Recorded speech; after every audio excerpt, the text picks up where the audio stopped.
RDI, la radio de l'info, vous présente les rendez-vous de l'info.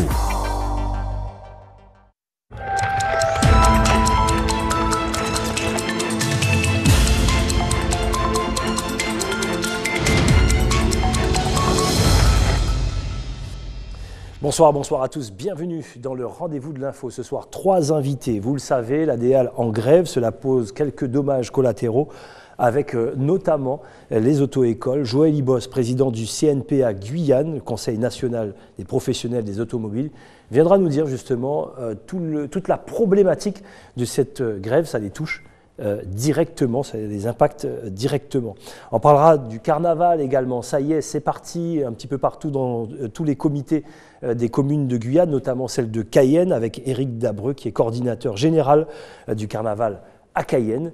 On va parler bien sûr de sécurité, et puis le carnaval, ça a un coût, savoir comment la ville de Cayenne s'investit dans ce carnaval. Et puis le CIDFF Guyane, le CIDFF a 30 ans, la présidente André Baboul, présidente du CIDFF Guyane, viendra nous parler justement, nous faire le bilan de ces 30 ans et tout ce qui va arriver dans les années à venir. Bonsoir Vanessa. Bonsoir Gilles. Comment ça va? Très bien. Ce soir, surprise? Ce soir, alors je vous propose de découvrir une nouvelle application pour smartphone, qui était téléchargée depuis un mois à peu près, moins d'un mois, plus d'1 million de fois. Là, c'est frais. Voilà. Et elle a été créée par des jeunes Allemands qui l'ont créée il y a moins d'un mois. D'accord, donc c'est quelque chose de nouveau, c'est frais, et apparemment qui fait le buzz bien. sur Internet. Ça fait le buzz en ce moment. Et on devrait l'avoir tous? Oui, on peut. D'accord, très bien. Voilà, le rendez-vous de l'info démarre tout de suite avec la rédaction d'ATG. Voici le journal, tout en images.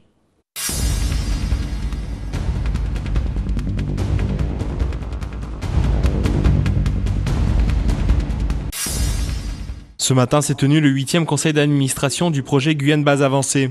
Avec plus de 18 installations sportives inaugurées depuis sa création, Guyane Base Avancée est aujourd'hui la pierre angulaire du développement de l'accès et la pratique du sport de haut niveau en Guyane. Le GIP Guyane Base Avancée a été mis en place pour, d'une part, conforter les infrastructures sportives structurantes qui sont déficientes dans notre région. Deuxièmement, pour assurer une cohésion sociale et un marketing territorial. Troisièmement, pour réinsérer la population guyanaise dans son environnement régional en organisant, en soutenant des manifestations à la fois régionales ou internationales sur notre territoire. Et enfin, faire venir des équipes françaises ou étrangères ici afin de confronter les avancées sportives de nos champions de cette Guyane qui est si naturellement sportive. Pour notre région, c'est un foisonnement d'activités sportives, de compétitions qui doivent booster le sport en Guyane pour que nos compatriotes fassent du sport à la fois pour leur santé, pour leur plaisir et pour faire émerger les nombreuses pépites et les talents que nous avons dans ce pays naturellement terre de champions. Après la réaction du président du conseil régional Rodolphe Alexandre concernant le désengagement de l'État vis-à-vis de son accompagnement des politiques publiques territoriales, aujourd'hui c'est au tour du projet Guyane Base Avancée d'en faire les frais. Ce désengagement nous pose des problèmes effectivement puisque nous avons pris un budget beaucoup plus important et le fait d'avoir cette dotation diminuée nous oblige à revoir nos chiffres, mais je le répète, nous allons sanctuariser les dotations que nous allons allouer aux ligues, même dans le cadre d'un budget restreint. Et je pense que dans le cadre du compte administratif et financier que nous voterons au mois de mars, nous allons récupérer quelques reports, quelques crédits que nous allons réaffecter pour que l'ensemble de nos ligues ici en Guyane ne puissent pas être pénalisées. Je veux espérer que l'ensemble des partenaires qui s'étaient manifestés en mutualisant leurs efforts pour cette promotion du GIP ne feront pas disparaître le GIP faute de participants. Il n'empêche que les participations du Conseil général du CNES et de la région sont maintenues et donc nous avons sanctuarisé des sommes pour nos actions régionales. Et l'ensemble des ligues que nous avons soutenues l'an dernier le seront à nouveau. Le projet Guyane Base Avancée continue son aventure avec dans le premier trimestre 2015 l'accueil pour la première fois en Guyane du raid du NSS 2015. 17 décembre 2014, pose de la première pierre. Applaudissements s'il vous plaît. Un centre de tri pour la communauté des communes du centre littoral. Hier, Marie-Laure Finera-Hort, présidente de la CACL, a procédé à la pose de la première pierre de la structure. Un centre qui permettra de limiter la mise en décharge des déchets et favoriser leur valorisation. La communauté d'agglomération est très sensible justement vis-à-vis des déchets. En 2004, il y a eu les déchets verts, donc vous avez vu qu'un peu plus loin, il y a une société de compost. En 2006, c'était le verre. Aujourd'hui, ce sont les déchets secs, c'est-à-dire les plastiques, les cartons, tous les emballages ménagers qui vont être triés justement dans ce futur éco-tri.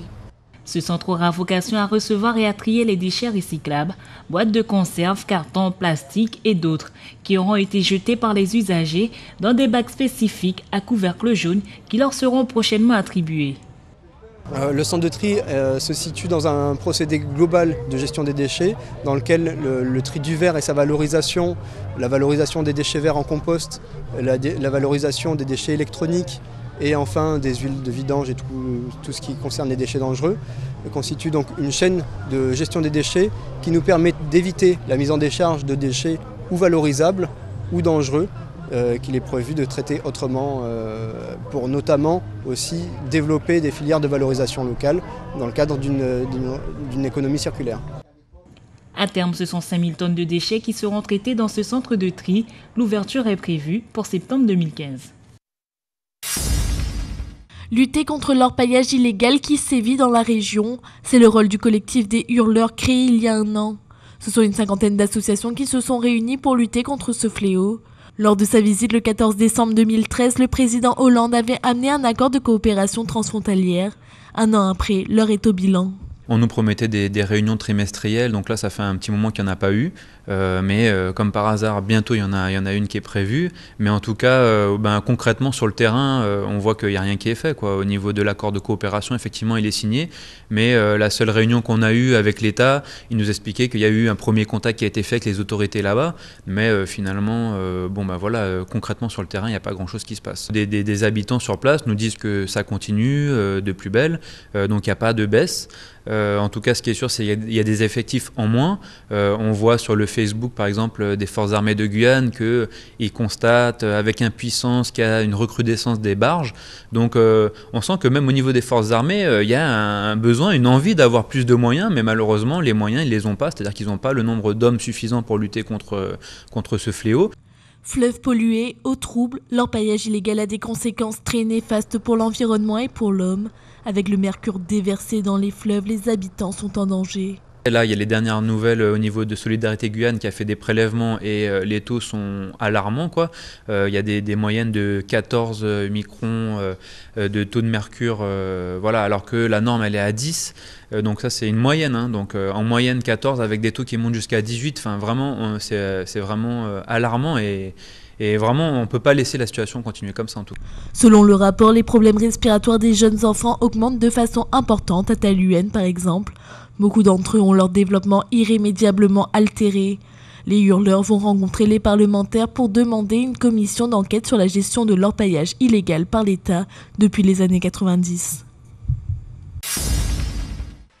Le marathon des courses de Noël se poursuit. Une fée volante avec des capteurs, une peluche interactive, les grands classiques de Noël comme les poupées, voitures et jeux de société continuent de susciter la convoitise des enfants. Et ça, au plus grand bonheur des commerçants.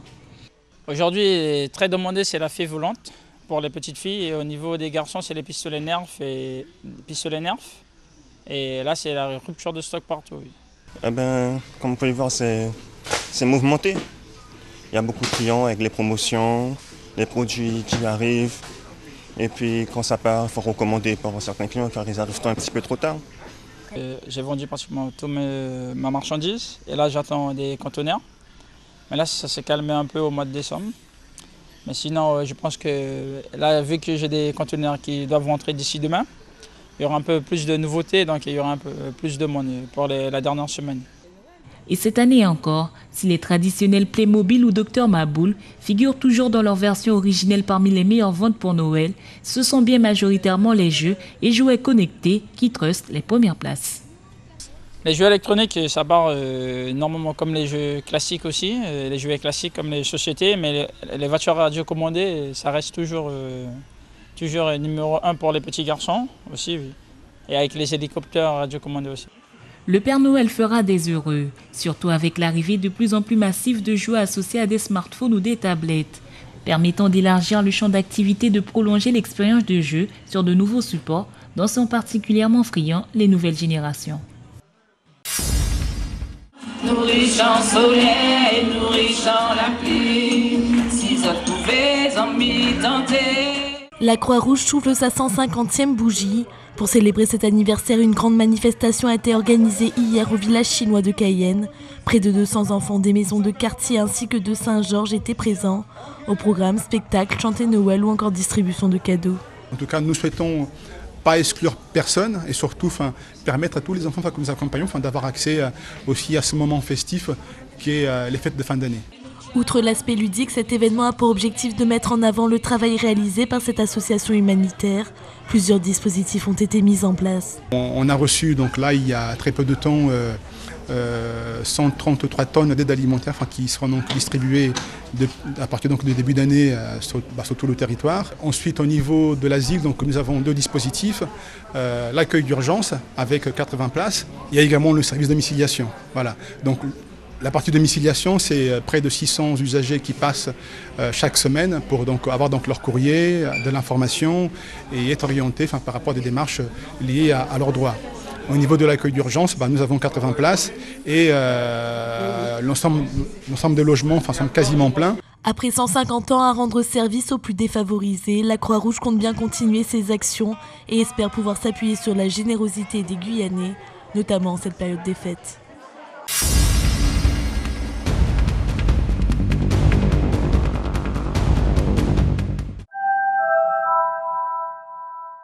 De retour sur le plateau du rendez-vous de l'info, on parle d'actualité chaude là justement, avec notamment les auto-écoles. Joël Ibos, président du CNPA Guyane, vient nous parler de leurs problématiques justement dues à cette grève de l'ADA.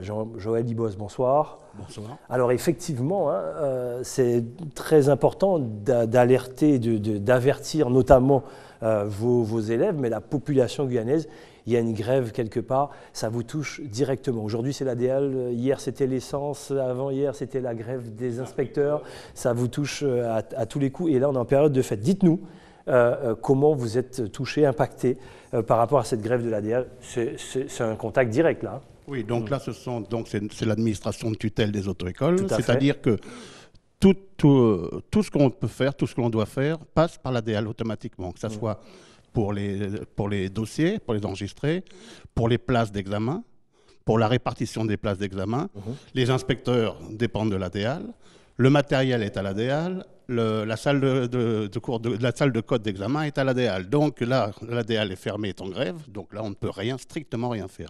Alors j'aurais pu vous dire, mais bon, il suffit de faire un arrêt et ensuite tout le monde reprend. Non, ça veut dire que les jeunes aussi, du coup, ils arrêtent de conduire, donc c'est un manque à gagner? Oui, bien sûr, puisque comme il n'y a pas d'examen au bout, les jeunes ne vont pas continuer à conduire, donc ils vont s'arrêter. Moi, j'ai du personnel que je dois faire conduire parce qu'il faut qu'ils gagnent leur paye, donc ça devient très difficile. Et je vous dis, même pour eux, c'est démobilisant. Lorsqu'il n'y a pas d'examen au bout, le moniteur se demande où en est son élève et ainsi de suite, quoi. Alors, on dit bien, tout le monde n'est pas forcément en grève, mais le fait que l'accès soit fermé, du coup, vous êtes bloqué. On ne peut rien faire, nous sommes complètement bloqués, tout le monde le sait, du moins, je pensais que tout le monde le savait, mais vous me dites que non. Mais parce que, voilà, on ne sait pas comment on fonctionne, d'ailleurs, il faudrait un jour qu'on vous explique comment fonctionnent vraiment les auto-écoles, parce que nous avons 2 ministères de tutelle, nous avons l'intérieur et nous avons l'ADL. Exact. Donc même nous sommes un peu perdus à ce niveau-là. D'accord.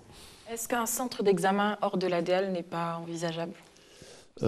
Ça commence à prendre forme parce qu'on parle beaucoup de privatisation, par exemple, de l'examen code ou des examens poids lourds, des formations lourdes. Mais c'est pareil, il va falloir le temps de se mettre en place, de trouver d'abord un organisme qui pourra assurer les examens. Ça sera un organisme privé et on n'y tient pas forcément. Ça va se faire parce que c'est dans les tuyaux, mais on n'y tient pas forcément parce qu'on aimait bien quand même avoir cette relation avec l'administration quand ça se passait bien. Alors c'est une période particulière, qu'on se le dise, nous sommes au mois de décembre, donc c'est toujours un peu compliqué. C'est un mois où aussi les élèves certains finissent leurs études, ils partent à la fac, ils veulent passer leur permis juste avant d'y aller, ça pose de véritables problèmes. Oui, et c'est surtout des gens qui viennent, par exemple, qui ont fait une formation de conduite accompagnée et qui viennent qui rentrent de métropole, qui font des études, qui rentrent de métropole pour passer leur examen, là, tout leur plan tombe à l'eau, quoi. Alors, qu'est-ce que vous espérez, bien sûr, que la grève se termine? C'est quoi la suite? Alors, si ça continue, comment vous êtes là? Là, pour l'instant, nous sommes un petit peu en colère. On a vu les hurleurs, là. Nous sommes très en colère même. Donc, nous sommes des gens pacifiques à la base, mais arrive un moment, c'est notre gagne-pain qui est en jeu, et on trouvera des solutions, on trouvera du moins des actions à mener pour se faire entendre, et pour aller, si on doit aller très haut, on ira très haut. D'accord, c'est le message que vous êtes venu faire passer ce soir sur notre plateau du rendez-vous de l'info. On rappelle quand même, grève de l'essence, ça vous a fait beaucoup de mal. 2 fois.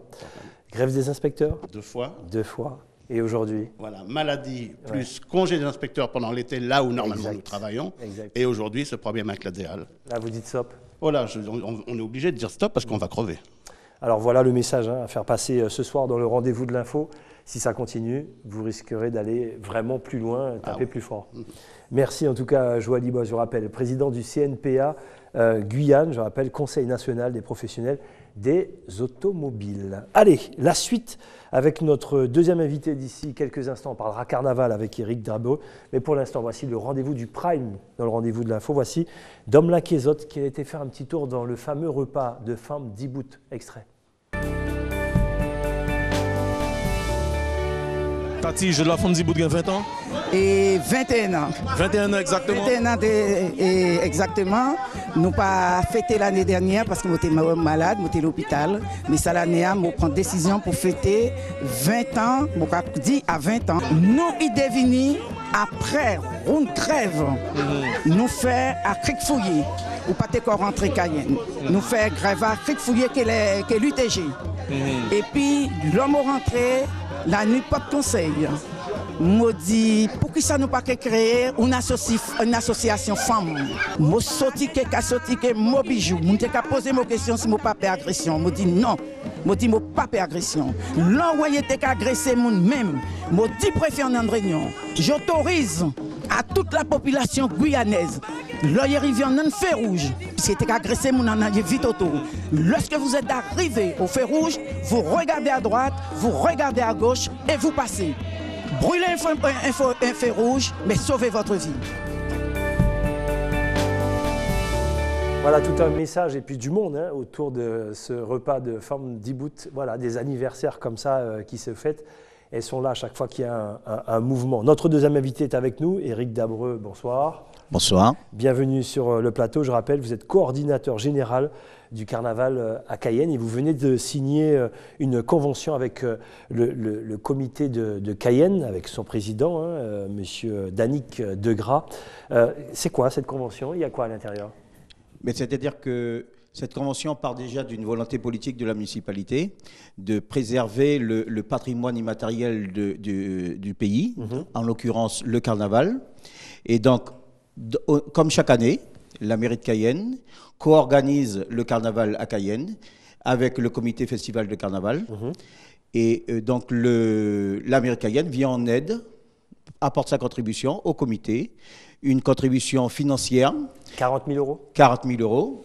Et une contribution non moins importante logistique et matérielle, avec tout un dispositif de sécurité, police municipale, la police nationale nous épaule là-dessus, et tout un dispositif logistique, je vous disais, sur l'éclairage, l'électrification et tout un ensemble. Très bien. Vanessa, une question sur la sécurité justement, et notamment les caméras dans la ville, le chef-lieu. Comment ça se passe? Est-ce que ça y est, toutes les caméras sont en place? Est-ce que vous en rajoutez? Parce que carnaval, on le sait, c'est la fête. Et la fête va avec un petit peu de violence. Et c'est pour ça que vous êtes là, pour sécuriser tout ça.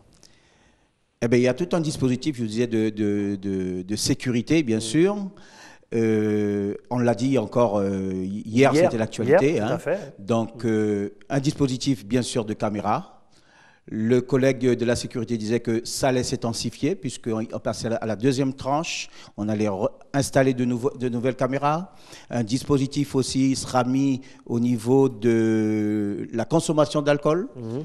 Et concernant le carnaval, depuis l'année dernière, on a ce dispositif pour lutter contre l'alcoolisme aux abords des dancing. Alors on sait qu'il y avait une volonté, notamment de la part du maire de Cayenne, de sécuriser un petit peu la place Mantel. Donc il était question d'annuler à un certain moment, mais toute la fête se passe dans le coin également, et à nouveau on peut faire la fête du côté de la place Mantel. Pour cette année, ça sera le cas encore? Cette année, comme l'année dernière, 3 jours à Montel, les 3 jours gras, lundi, mardi et mercredi. Expliquez-nous un petit peu également pour les téléspectateurs qui nous regardent, défiler dans la semaine à De Gaulle et la grande parade également du côté de Léopold-Hédern. Alors effectivement, nous avons 2 circuits. Le premier dimanche, donc le dimanche 11, juste avant la grande parade. Donc ça sera le circuit De Gaulle, Allée Centrale, donc José Sylvestre, l'Alouette et Boulevard Mandela, pour tous ces dimanches. Mandela. Voilà, Boulevard Mandela. Et puis pour la journée de la grande parade, donc Léopold-Hédern, uniquement Léopold-Hédern. Et ensuite, on reprend un autre circuit, donc Léopold-Hédern, Allée Centrale, l'Alouette et Mandela. Très bien. Concernant l'ouverture du carnaval, l'arrivée de Vaval, une petite info là-dessus ou pas? L'arrivée de Vaval, sur la place des Palmis le 10 janvier. Vaval sera présenté au public vers 19 h.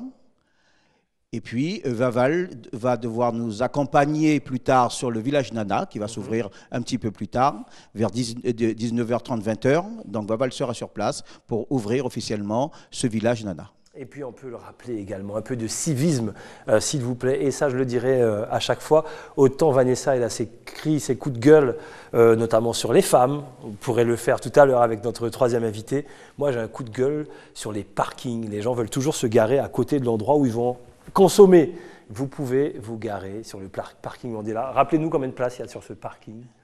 À peu près. À près de 200 places. À peu près de 200 places. Franchement, garez-vous là où vous pouvez. Il y a des parkings. On ne peut pas mettre des parkings à l'intérieur du centre-ville. Ce n'est pas possible.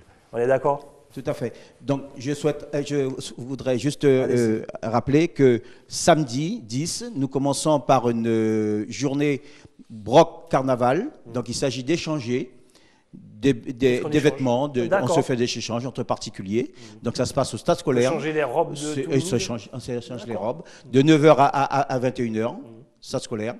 Ensuite, comme je vous disais, arrivée de Vaval à 19h, ouverture du village Nana sur le coup de 20h, 20h30. Très bien, merci en tout cas Éric Dabreux d'être venu nous donner toutes ces explications avec le carnaval qui va bien sûr démarrer aussi chez nous tous les lundis sur ATG. Éric Dabreux, je rappelle, coordinateur général du carnaval à Cayenne. Merci beaucoup. Merci. Allez, sans plus tarder, voici la chronique de Vanessa. Vanessa, donc ce soir, pour nous parler, devant la caméra, il me dit bonsoir. Voilà, c'est le direct. On vous dit tous les soirs qu'on est en direct. Vanessa, ce soir, une nouvelle application, c'est voilà, ça? Donc vous n'avez peut-être jamais entendu parler de Dubsmash. Moi, oui. Oui, si. Je suis dans le coup, vous êtes sûr? Ah, d'accord. Donc sur Facebook, en ce moment, on voit beaucoup de ces petites vidéos apparaître. Donc c'est une application gratuite qui fait en ce moment le tour du monde, qui fait le buzz. Donc elle permet pendant quelques secondes d'emprunter une voix célèbre et de se filmer en mode selfie, en train de doubler des répliques ou des chansons cultes. Donc je vous propose de voir quelques exemples tout de suite. Allez, on regarde.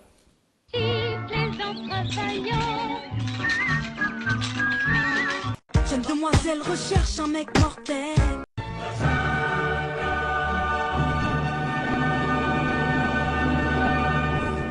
Vous avez de la kétamine? Carglass répare, Carglass remplace. Ce rêve bleu, je n'y crois pas, c'est merveilleux.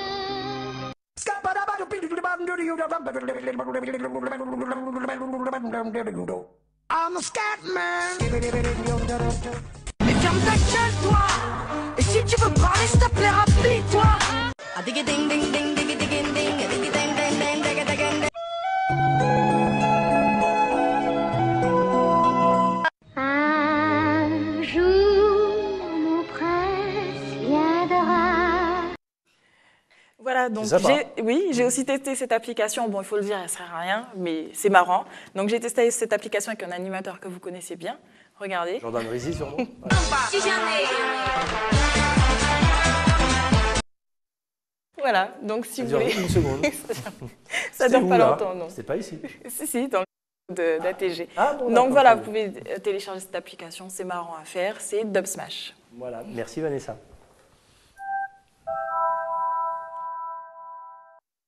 Et notre troisième invité est avec nous, André Baboul, présidente du CIDFF Guyane. Bonsoir, bienvenue, prenez le micro. Bienvenue sur le plateau du rendez-vous de l'info. Et bonsoir à tous les téléspectateurs. Ça me fait bien plaisir d'être là et de montrer un petit peu, de présenter un petit peu notre CIDFF, Centre d'information sur les droits des femmes et des familles. Exactement. Qui vient de fêter ses 30 ans. Alors, que le temps passe. 30 ans. Peut-on parler de 30 ans de lutte, 30 ans de combat? Il y a une évolution parce que tout au début, justement, ces structures qui ont été mises au service des droits des femmes, nous sommes donc d'utilité publique. Nous sommes une association à qui l'État a remis ses missions, deux types de missions, l'accès aux droits et l'égalité homme-femme. Et nous sommes surtout sur cette rubrique actuellement. Ouais. Au début, auprès des délégués régionaux aux droits des femmes, il y avait surtout des portraits. C'était surtout des manifestations auprès de personnes qui exerçaient. Et puis, la femme, elle a décidé, en Guyane comme ailleurs, de se mettre sur le monde du travail, d'aller travailler. Donc, elle a fait partie des chômeurs. Elle est entrée par ce biais-là aussi dans une inégalité nouvelle, à diplôme égal, salaire inégal. 2014, ça continue encore. Oui, hélas. Surtout des rôles, des postes d'intérim. À côté de ça, vous rajoutez, et là on est dans le domaine violence, puisque c'est une de nos missions, eh bien le harcèlement dans le monde du travail. Heureusement, devant toutes ces progressions nocives, je dirais, il y a eu donc également le problème de la santé. La santé de la mère, la parentalité, mais la santé aussi de nos jeunes. Je parlais des drogues. C'est un aussi de nos combats sur lesquels nous mettons l'accent. Mais le CIDF, c'est aussi la formation de ces femmes et ces familles, je dirais, et de façon à ce qu'elles soient insérées, qu'elles puissent travailler. Et moi, j'ai voulu mettre l'accent, et toute mon équipe aussi, sur la création d'entreprises. Nous y travaillons très fort. On a vu toutes ces affiches, là, justement, toutes ces missions du CIDFF. Vanessa. Quelles actions, par exemple, avez-vous accomplies pendant ces 30 ans? Alors, pendant ces 30 ans, je n'y étais pas. J'y suis venue parce que j'ai été déléguée aux droits des femmes au départ et j'ai travaillé donc avec les CIDF. Mes actions propres... Mettez bien le micro devant la bouche. Mes actions propres, je pars du principe que je parle fort. Et oui, mais allez-y. Donc, mes actions propres, eh bien, ça a été, comme je vous ai dit, ce combat contre les violences. La population migrante aussi a amené... à décupler ce type de drame en quelque sorte. Et nous recevons des personnes chez nous en confidentialité avec notamment une juriste et une psychologue. Le gros, et nous accompagnons, nous informons, mais le gros des personnes que nous recevons en confidentialité, ce sont ces personnes-là. Donc, qu'avons-nous fait? On s'est dit qu'il fallait œuvrer pour, il fallait se mettre en réseau, parce que tout seul dans son coin, une association ne fait pas grand-chose. Il faut se mettre à plusieurs, puisqu'il y a de grosses difficultés, il y a des problèmes financiers, on ne peut pas arriver autrement. Et c'est comme ça que des résultats sont faits. Notre ambition... Allez-y, continuez. Oui, allez-y. Non, j'ai encore 3 questions pour vous, donc n'allez pas trop loin. Est-ce que toutes les actions que vous avez menées, avec bien sûr toutes les personnes qui travaillent autour de vous, est-ce que ça vous a changé à titre personnel et est-ce que cela a changé votre regard sur la société? Est-ce que cela a changé mon regard sur la société? Oui, au fur et à mesure, j'essaie de comprendre. Nous vivons dans une espèce de marasme, le monde marche sur la tête, on ne reconnaît plus même celui qu'on a en face de soi, mais il faut savoir pourquoi. Rien n'est un hasard. Donc les personnes sont en quelque sorte, sans le savoir, des victimes. Celui qui agresse, l'agresseur, c'est une victime, et quelque part, dans sa vie, à un moment donné, il y a une fracture, il y a une rupture. De grâce, ne l'étendons pas à nos enfants. S'il faut rester sur la thématique de la violence au sein du couple, par exemple, il faut avoir une bonne dose de tolérance pour ne pas juger les hommes. Comment vous faites ? Une dose de tolérance, une dose de compréhension, une dose de communication, de partage. C'est quand justement on fait tout ça qu'on peut comprendre que les choses les plus horribles qui peuvent arriver actuellement, elles doivent arriver et il faut faire avec. Ce n'est pas en se cabrant, en ayant la même attitude que l'autre qu'on peut arriver à régler les choses. Il faut prendre de la distance aussi d'avec. C'est pas évident, hein, je vous assure, pour l'équipe qui travaille avec nous en CIDF. D'où la question. En 30 ans, les choses ont évolué, vous le dites, dans certains endroits du globe, mais il reste encore beaucoup de pays où les femmes n'ont pas droit à la parole, n'ont pas droit au chapitre, n'ont droit à rien. Le combat, ça se fait au niveau régional. Là, vous êtes en Guyane. Il y a des liens, il y a des combats où il y a des liens dans d'autres pays. Mais tout à fait, parce qu'il faut dire qu'au-dessus des CIDF régionaux, nous avons le centre national, qui siège au niveau européen, qui siège auprès de tous les ministères. Par ricochet, nous sommes partenaires des services d'État, de collectivités, et donc justement interviennent également dans les pays étrangers et même au niveau de l'ONU. Donc il y a une force là à faire avancer, on n'a pas le choix. Je sais que Vanessa a des questions, j'en ai encore une pour vous et le temps est court. Les 10 minutes sont déjà passées. Vanessa. Alors, on parle de la violence faite aux femmes, mais en ce moment, on a une recrudescence de violences entre femmes. Je ne sais pas si vous voyez. Moi, sur les réseaux sociaux, je vois énormément de vidéos publiées sur les femmes qui se font agresser par d'autres femmes. Votre avis là-dessus? Eh bien, c'est que les autres femmes qui agressent, c'est qu'il y a une souffrance quelque part, il y a une insuffisance quelque part. C'est parfois pour un homme, c'est parfois pour un poste, c'est parfois pour une situation dans la société qu'elle n'accepte pas, des injustices qu'elle n'accepte pas, et elles en veulent à d'autres femmes, parce que là aussi on se lie entre femmes, on se lie entre hommes. C'est toute cette évolution qui est à prendre en compte actuellement. Je voulais juste dire quand même que le bilan, c'est que nous allons nous étendre. Nous sommes donc une structure régionale. Nous avons une permanence sur Saint-Laurent-du-Maroni avec un adulte relais, un jeune de là-bas, qui est donc très proche, qui va au-devant des communautés. Nous en avons 12. Elles font partie aussi. Et il se passe des situations dramatiques chez ces personnes. Nous voulons nous étendre aussi. Nous sommes sur Macoria et d'autres communes, parce que le CIDFF doit s'étendre partout.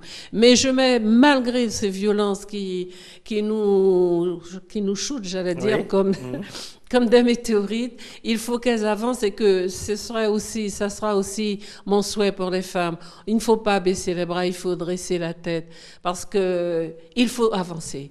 Se tracer un chemin, mais il faut avancer. Et dans l'insertion, dans la création d'entreprises, Gilles, elles ont des idées, c'est extraordinaire. Et maintenant, elles commencent à trouver, avec des instances, les chambres consulaires et d'autres instances, un accompagnement. Et nous y tenons, nous sommes très forts derrière tout cela. Et c'est pour ça que vous êtes là encore, à mener tous ces combats-là.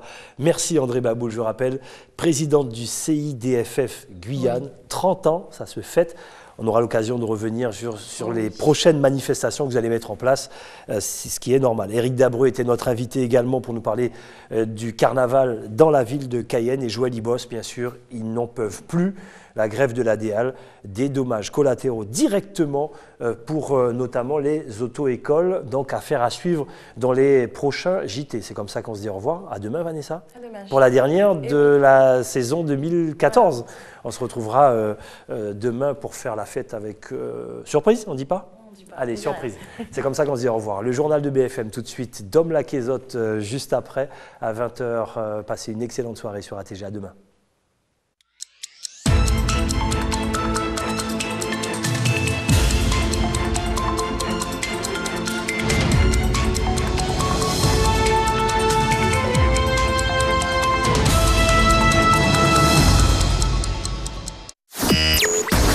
RDI, la radio de l'info, vous a présenté les rendez-vous de l'info.